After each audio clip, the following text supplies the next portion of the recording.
একদিকে এসআইআর প্রক্রিয়া তীব্র গতিতে চলছে, তার মধ্যেই সুপ্রিম কোর্টের নানান ধরনের ডিরেক্টিভ বা নানান ধরনের নির্দেশিকা প্রায় এসআইআরে 1,20,00,000 নাম বাদ যাবে এরকম আজকেই ভবানীপুরে দাঁড়িয়ে এরকম আশঙ্কা প্রকাশ করেছেন রাজ্যের মুখ্যমন্ত্রী তথা তৃণমূল নেত্রী মমতা বন্দ্যোপাধ্যায়।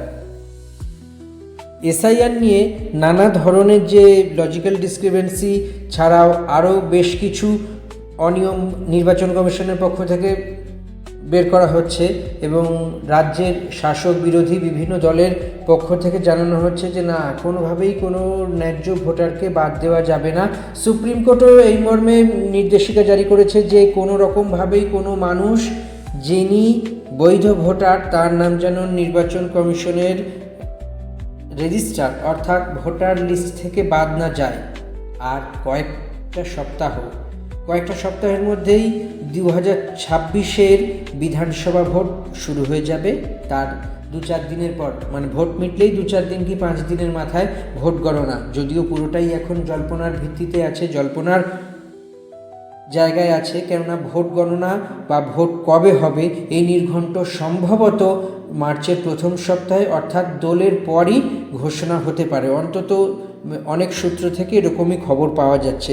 তো এ তো গেল একটা এই দিকের খবর। অন্য দিকের বিষয়টি হলো আর কিছুই না, রাজ্যে ভোটকে কেন্দ্র করে এই বিধানসভা নির্বাচনকে কেন্দ্র করে শাসক এবং বিরোধী জোট উঠে পড়ে লেগেছেন।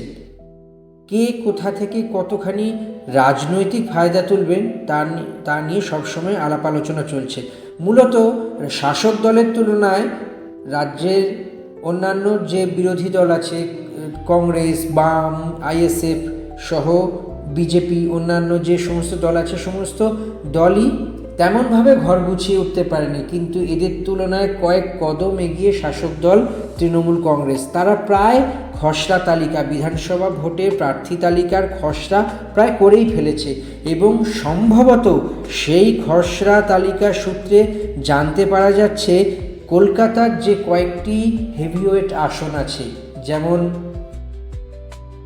বলাই বাহুল্য এই মুহূর্তে সব থেকে আলোচনার বিষয়বস্তুতে যেই সিটটা আছে সেটি হলো বেহালা পূর্ব। বেহালা পূর্বের প্রাক্তন বিধায়ক ছিলেন প্রাক্তন দমকল মন্ত্রী, প্রাক্তন কলকাতার মেয়র শোভন চট্টোপাধ্যায়। তিনি ফের তৃণমূলে জয়েন করেছেন। সম্ভবত বিধানসভা ভোটে এবার তাকে এক তরফ থেকে কথা হচ্ছে বেহালা পূর্ব, মানে যেখানকার আসনে তিনি আগে ছিলেন সেখানকার আসনেই ফিরিয়ে দেওয়া হবে। আবার অন্য দিকের এক সূত্র দাবি করছে যে না, শোভনবাবুকে কলকাতার উত্তরের দিকে কোনো সিটে নিয়ে আসা হবে।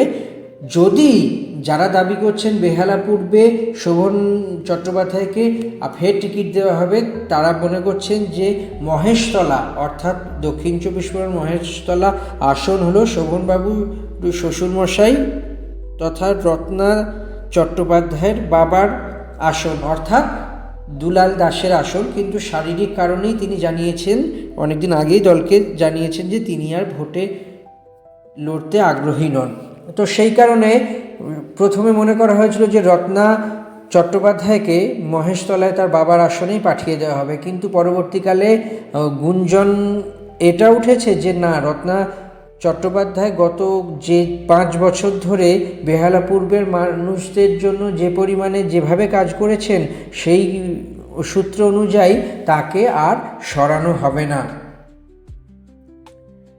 সুতরাং তবে যদি তেমনই হয়ে থাকে তাহলে দেখতে পাওয়া যাচ্ছে যে এই বিষয়গুলি কয়েকটি বিষয় উঠে আসছে। যদি শোভন চট্টোপাধ্যায় উত্তর কলকাতার কোনো একটি সিটে দেওয়া হয় সেটিও খতিয়ে দেখা হচ্ছে কোন সিটে দেওয়া যেতে পারে, যেমন জোড়াসাঁকোর বিবেক গুপ্তা। সম্ভবত তৃণমূল সূত্রে খবর বিবেক গুপ্তাকে এবার আর টিকিট দেওয়া হবে না। মানিকতলায় প্রাক্তন প্রয়াত মন্ত্রী সাধন পাণ্ডের স্ত্রী শুক্তি পাণ্ডেই টিকিট পাচ্ছেন, এটি এক প্রকারের নিশ্চিত। কাকুরগাছি বা বেলেঘাটায় পরেশ পালকে টিকিট দেওয়া হবে এবং মনে করা হচ্ছে যে আরও যে কয়েকটি কেন্দ্র আছে, যেই কেন্দ্রের মধ্যে কামারহাটি থেকে মদন মিত্রকে এবার টিকিট নাও দেওয়া হতে পারে। সেক্ষেত্রে বর্ষীয়ান তৃণমূল নেতা শোভনদেব চট্টোপাধ্যায়কে তার বয়সের কথা মাথায় রেখে কলকাতার বালিগঞ্জ সিট থেকে হয়তো নমিনেশন দিতে পারে দল, সেক্ষেত্রে মদন মিত্রকে খড়দায় পাঠাতে হতে পারে। তো পুরো বিষয়টাই এখনও জল্পনার পর্যায়ে আছে, কল্পনার পর্যায়ে আছে। তৃণমূল সূত্রে তো এখনও কোনো খবর পাওয়া যায়নি। এবং এন্টালি স্বর্ণকমল সাহা তিনি জানিয়েছেন তিনি আর ভোটে লড়তে চান না, তার বদলে তার ছেলেকে যদি প্রার্থী করা হয় এবার, তো সেই দিকেও একটা নজর থাকবে। সব মিলিয়ে কলকাতার এই আসনগুলিতে বিরাট বিস্তর যে পরিবর্তন হবে এমনটা নয়। কলকাতার আসনগুলিতে ধীরে চলনীতি এবং যতই যেই রকম পরীক্ষা নিরীক্ষা হোক, অন্তত কলকাতার আসনে সেই পরীক্ষা নিরীক্ষা করবে না তৃণমূলের শীর্ষ নেতৃত্ব অর্থাৎ অভিষেক বন্দ্যোপাধ্যায়, মমতা বন্দ্যোপাধ্যায় দুজনের সিদ্ধান্ত নিয়েই কলকাতার বিভিন্ন আসন বন্টন হবে এমনই সূত্রের দাবি। এবং এটাও বলা হচ্ছে যে বেশি এখানে এক্সপেরিমেন্ট দেখানো হবে না। তবে যাই হোক, আশা করা যায় নির্বাচন কমিশন নির্বাচনে নির্ঘণ্ট প্রকাশ করার সঙ্গে সঙ্গেই জানতে পারা যাবে যে কি হতে চলেছে, কি তৃণমূলের প্রার্থী তালিকা হতে চলেছে, এবং তার সঙ্গে জানতে পারা যাবে ক দফায় ভোট হচ্ছে এবং কবে থেকে শুরু হবে, কবে শেষ হবে এবং ফলাফলই বা কবে। তো সব মিলিয়ে আমাদেরও চোখ রাখতে হবে অপেক্ষা মাঝের